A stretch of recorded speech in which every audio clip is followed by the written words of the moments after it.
ଜୟ ଜଗନ୍ନାଥ ଦର୍ଶକ ବନ୍ଧୁ। ମୁଁ ସସ୍ମିତା ପଣ୍ଡା ମୋ ଚ୍ୟାନେଲ ପାବନିକୁ ଆପଣମାନଙ୍କୁ ସ୍ୱାଗତ ଜଣାଉଛି।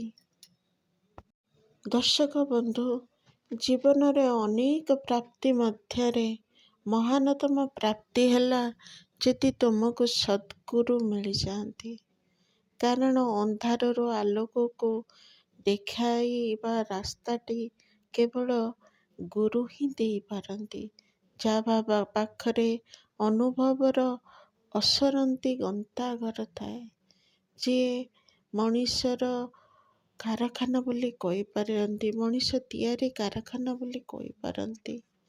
ତେଣୁ ଦର୍ଶକ ବନ୍ଧୁ, ଅଜ୍ଞାନରୁ ଜ୍ଞାନକୁ ନେବା ପାଇଁ ଯିଏ ମାଧ୍ୟମ ବନେ ସେ ହିଁ ଗୁରୁ। ସେଭଳି ଏକ ଗୁରୁର ସନ୍ଧାନରେ ମୁଁ ବି ଥିଲି। କାରଣ ମାସେ ପରେ ଦଶମ ଶ୍ରେଣୀ ପୁଅର, ତେଣୁ ଭଲ ଟିଚର ଜଣେ ମୋତେ ଦରକାର ଥିଲା। ତେଣୁ ମୁଁ ଏକୁଟିଆ ବହୁତ ଖୋଜିଲି। ଯାହା ହଉ ମୋ ଭାଗ୍ୟ ଭଲ, ଜଣେ ଭଲ ଟିଚର ମୋତେ ମିଳିଲା, ସେପରି ମୋ ପୁଅର ସାଙ୍ଗର ମା ମାଧ୍ୟମରେ। କାରଣ ସେ ପୋଷ୍ଟାଲ ଏଜେଣ୍ଟ, ତେଣୁ ବହୁତ ଲୋକକୁ ଚିହ୍ନନ୍ତି। ତେଣୁ ଦିନ ବାର ଠିକ୍ ହେଲା, ସାର୍ ଘରକୁ ଆସିଲେ। ମୋ ପୁଅ ଆଉ ତାଙ୍କ ପୁଅ ସାଙ୍ଗରେ ଟିଉସନ୍ ହେଉଥାନ୍ତି।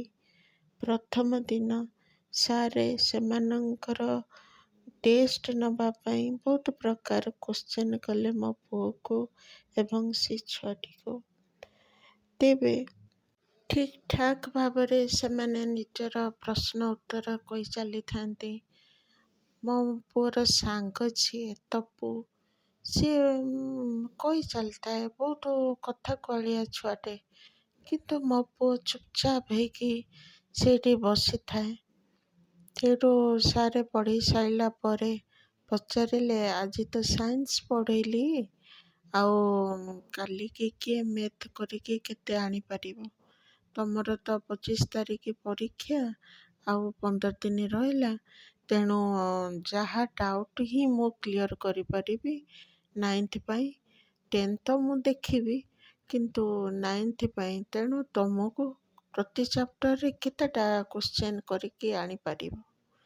ସେଇଠୁ ତପୁ କହିଲା, ସାର୍ ମୁଁ ତ ସ୍କୁଲ ଯିବି, ଆଉ ଅଲଗା ଟିଉସନ୍ ଅଛି, ମୁଁ 40ଟା ହିଁ କରିପାରିବି। କିନ୍ତୁ ମୋ ପୁଅ ନିଜକୁ ତାଠୁ ଉପରେ ଦେଖେଇବା ପାଇଁ କହିଲା, ସାର୍ ମୁଁ 100ଟା କରିଦେଇ ପାରିବି। ସାର୍ ତାକୁ ଅନେଇଲେ, ସାର୍ଙ୍କୁ କ'ଣ ଅଛପା? ତେଣୁ ସେ କହିଲେ, ଦେଖ ମୋ ଆଗରେ ଓଭର ସ୍ମାର୍ଟ ହବନି। କହିଛ ମାନେ ମୁଁ ଦିନେ ପରେ ଦିନେ ଆସିବି। ତେଣୁ ଆଜି ଆସିଲି, ଫେରେ ଶୁକ୍ରବାର ଦିନ ଆସିବି। ମୋତେ 100ଟା କୋଶ୍ଚିନ୍ର ଆନ୍ସାର୍ ଯେମିତି ତମେ ଲେଖିକି ଆଣିଥିବ, ନହେଲେ ଦେଖିବ। ମୋ ପୁଅ ମୁଣ୍ଡ ଟୁଙ୍ଗାରି ଦେଲା। ସାର୍ ପଳେଇ ଗଲେ। ମୋ ପୁଅ ଆଉ ଏ କଥା ମୋତେ କିଛି କହିଲାନି।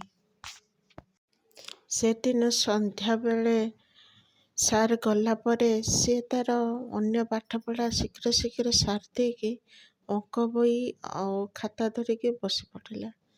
ମୁଁ ଡାକିଲି, ବାବା ଖାଇଦଉନୁ? କହିଲା, ନା ମୋତେ ସାର୍ 100ଟା କୋଶ୍ଚିନ୍ ଦେଇଛନ୍ତି, ମୁଁ କରିବି। ମୁଁ କହିଲି, 100ଟା? କହିଲେ, ହଁ ପା।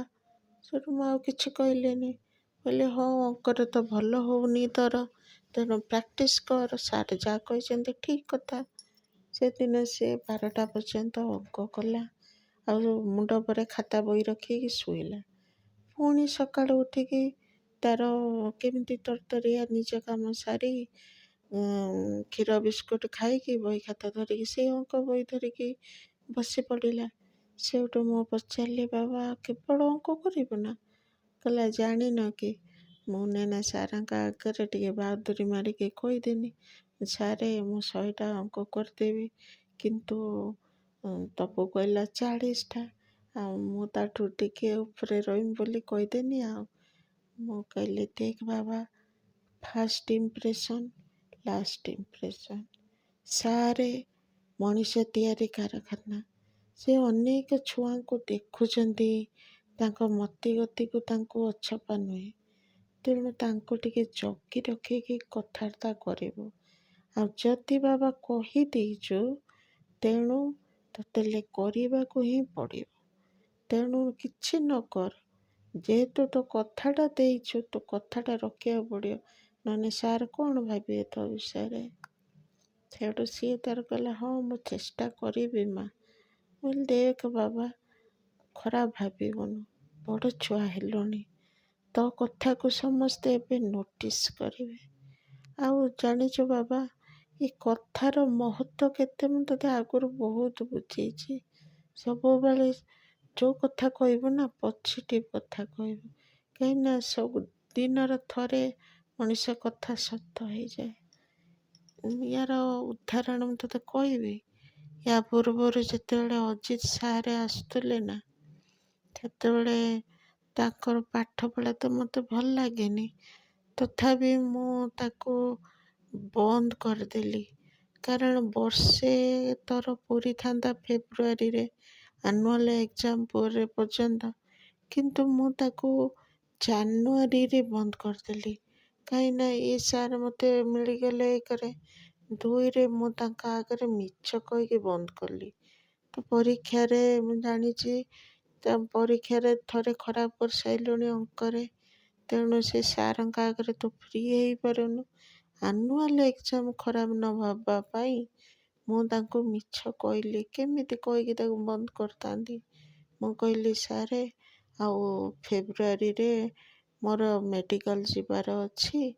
ଆଉ ତୁ ଶୁଣିଥିବୁ ମୁଁ କେମିତି କହିଥିନି, ମେଡ଼ିକାଲ ଯିବାର ଅଛି। ତା ବାବା ଭେଲୋର ଯିବେ, ତାଙ୍କ ହାର୍ଟ ପ୍ରୋବ୍ଲେମ୍ ବାହାରିଛି। ମୋର ଏଣେ ପ୍ରୋବ୍ଲେମ୍, ଲିଭର ପ୍ରୋବ୍ଲେମ୍ ବାହାରିଛି, ହୁଏତ ଅପରେସନ୍ ହେଇପାରେ। ତେଣୁ ସାରେ ଆଉ ଫେର ଜାନୁଆରୀ ଲାଷ୍ଟରୁ ଆମେ ବନ୍ଦ କରିଦେବୁ, ଗାଁକୁ ପଳେଇବୁ। ସାର୍ ଆଉ ଟିକେ ମନ ଦୁଃଖ କରିକି କହିଲେ, କାରଣ ଆମ ପଇସାରେ ହିଁ ସେ ବାଇକ୍ରେ ଇନଷ୍ଟଲମେଣ୍ଟ ଦେଉଥିଲେ। ତେଣୁ ସେ ମନ ଦୁଃଖ କଲେ ଏବଂ ଭିତରୁ ଭିତରୁ ରାଗିଲେ। କାହିଁକିନା ସେ ସିଓର ଥିଲେ ଯେ ଏଇ ଛୁଆ 10 କ୍ଲାସ୍ କଣ୍ଟିନ୍ୟୁ କରିବେ। ତେଣୁ ସେ ଦିପଦ ଝାଡ଼ିକି କହିଲା। ତଥାପି ମୁଁ ତୋ ପାଇଁ, ଏ ସାର୍ଙ୍କ ପାଇଁ ସହିଗଲି। କିନ୍ତୁ ଆଜି ଦେଖ ବାବା, ଫେବୃଆରୀ 5 ତାରିଖ, ଦେଖ ତୋ ବାବା ମେଡ଼ିକାଲରେ ପଡ଼ିଲେ। ସେ ଡାଇରିଆ ପାଇଁ ହଉ ବରଂ, ଆଜି କି 5 ଦିନ ହେଲା ଆମେ ମେଡ଼ିକାଲ ଦୌଡ଼ୁଛନ୍ତି। Serious viral diarrhoea. ଦେଖ ବାବା, ମୁଁ ଯେଉଁ କହିଲି ନା, ମଣିଷ କଥା ସତ ହେଇଯାଏ। ତେଣୁ ମଣିଷ କଥାକୁ ବାବା ଜଗି ରଖିକି କହିବୁ। ନହେଲେ ଦେଖିବୁ ସତ ହେଇଯାଏ ମଣିଷ କଥାଟା। ତେଣୁ ଏଇ କଥା ଘର ତୋଳିବ, ଏଇ କଥା ମଣିଷ ମାରିବ। ମଣିଷ ଜୀବର ହାଡ଼ ସିନା ନାହିଁ, କିନ୍ତୁ ଏତେ ଆଘାତ ପହଞ୍ଚାଏ ଯେ ଆଉ କୌଣସିଥିରେ ନୁହେଁ। କାଲି କ'ଣ କଲୁ ବାବା? ବାପାକୁ ଯେଉଁ ଭଳି ତୁ କଥା କହିଲୁ, ସେଇଟା କହିବା ଉଚିତ। ମୁଁ ଜାଣିଛି ବାପା ସାଲାଇନ୍ ନେଇକି ତାଙ୍କ ଦେହଟା ଥରିଲା। ତେଣୁ ଏତେ ଇମୋସନାଲ୍ ହେବା ଉଚିତ ନୁହେଁ। ସେଠି ଆମେ ସମସ୍ତେ ଠିଆ ହେଇଥିଲୁ। ତୁ ତ ବାପାକୁ ଜାଣିଛୁ, ସେ ମେଡ଼ିକାଲ ଯାଇତେ ଡରନ୍ତି। ତଥାପି ସେ ଜିଦଖୁରିଆ। ସେ ଯେଉଁଠି ତାଙ୍କ ପସନ୍ଦ ସେ ସେଇଠିକି ଯାଆନ୍ତି, ସେଇଆ ଖାଆନ୍ତି, ସେଇଆ ପିନ୍ଧନ୍ତି। ମୁଁ ତ ତାଙ୍କୁ ବୁଝଉଥିଲି ଯେ ଅନ୍ୟ ଡକ୍ଟର ପାଖରେ ଦେଖେଇବା ଚାଲ। ତମେ ହାର୍ଟ ପେସେଣ୍ଟ, ଏମାନେ କ'ଣ ଜାଣିଛନ୍ତି, ଏମାନେ ଛୋଟକରିଆ ମେଡ଼ିକାଲ, ଏଠି ଭଲ ଟ୍ରିଟମେଣ୍ଟ କରୁନାହାନ୍ତି, ଅପରିଷ୍କାର। ତାପରେ ତମେ ସିରିୟସ୍ ପେସେଣ୍ଟ, କାହିଁକି 60-70ଟା ଝାଡ଼ା ହେଇସାରିଲାଣି, ଏତେ ପର୍ଯ୍ୟନ୍ତ କଣ୍ଟ୍ରୋଲ ହେଉନି। ଆଉ ଷ୍ଟେଣ୍ଟ ବି ବସିଛି ଛାତିରେ। ମୁଁ ତ ବୁଝଉଥିଲି ବାବା, ବୁବୁ ନନା ବୁଝଉଥିଲା, ଆମ ଡ୍ରାଇଭର ଭାଇ ସିଏ ବି ବୁଝଉଥିଲା। ତଥାପି ତୁ ଛୋଟ ପିଲାଟେ, ବାବା ଉପରେ ଏତେ ରାଗିବାଟା କ'ଣ ଠିକ୍ ହେଲା ବାବା? ସେ ତ ଯିବେନି, ସେ ତ ଜିଦ୍ କରିବା, ସେ ଯାହା ବୁଝୁଛନ୍ତି ଫାଳେ। ତେଣୁ ସେ 1ରେ କମ୍ପୁଛନ୍ତି ସାଲାଇନ୍ ନେଇକି, ତାଙ୍କ ବଡି ହେମାଳ ହେଇଗଲାଣି। ମେଡ଼ିକାଲରେ ଡକ୍ଟର ନାହାନ୍ତି। ମୁଁ ଡକ୍ଟର କାହିଁକି ନାହାନ୍ତି ବୋଲି ପାଟି କରୁଛି, ନର୍ସକୁ ଡାକୁଛି। ଏତେ କ୍ରିଟିକାଲ ସିଚୁଏସନରେ ବାପା ଯଦି କହିଲା ମୋ ମୋବାଇଲ ଚାର୍ଜରରେ ଯତ୍ନ ନେବୁ ଆଉ ମୋ ମୋବାଇଲଟା ଠିକ୍ ରଖିବୁ, କାରଣ ତୁ ଆଗରୁ ଚାର୍ଜର ଭାଙ୍ଗି ଦେଉ, ମୋବାଇଲ ଭାଙ୍ଗି ଦେଉ। ତାଙ୍କ ମୋବାଇଲରେ ବହୁତ ଇମ୍ପୋର୍ଟାଣ୍ଟ ଡକୁମେଣ୍ଟ ଅଛି।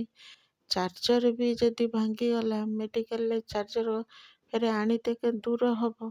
ତେଣୁ ବାପା ଯଦି କହିଦେଲା, ତୁ ଜାଣିଛୁ ସେଇଭଳିଆ ବାବାଟେ ତୋ ଭାଗ୍ୟକୁ ମିଳିଛି, ଜିଦ୍ କରିବା ବାବାଟେ। କିନ୍ତୁ ତୁ ଉତ୍ତର ଯେଉଁଟା ଦେଲୁ ଠିକ୍ ନା ବାବା। ତୁ କ'ଣ କହିଲୁ? ହଉ ହଉ, ତୁମ ଚାର୍ଜର ଯଦି ଭାଙ୍ଗିଯିବ ମୋ ପାଖରେ 300 ଟଙ୍କା ଅଛି, ମୁଁ କିଣିଦେବି। ଏମିତି ବାବାକୁ ଉତ୍ତର ଦେବା ଉଚିତ ନା ବାବା? ଆଜି ବାବା ତ ପାଠ ପଢ଼ା ପାଇଁ ମୋତେ ଏଠି ରଖିଛି, ଆଉ ନିଜେ ଏକୁଟିଆ ରହିକି ଘରେ ରାନ୍ଧିକି ଖାଉଛି, କେତେବେଳେ ହୋଟେଲ ଖାଉଛି। ଡକ୍ଟର କହୁଛନ୍ତି ଫୁଡ୍ ପଏଜନ୍ ହେଇଯାଇଛି। ଯଦି ମୁଁ ତାଙ୍କ ପାଖରେ ଥାଆନ୍ତି, ତେବେ ତ ତାଙ୍କୁ ରାନ୍ଧି ବାଢ଼ିକି ଗରମ ଗରମ ଖାଇତେ ଦେଇଥାନ୍ତି।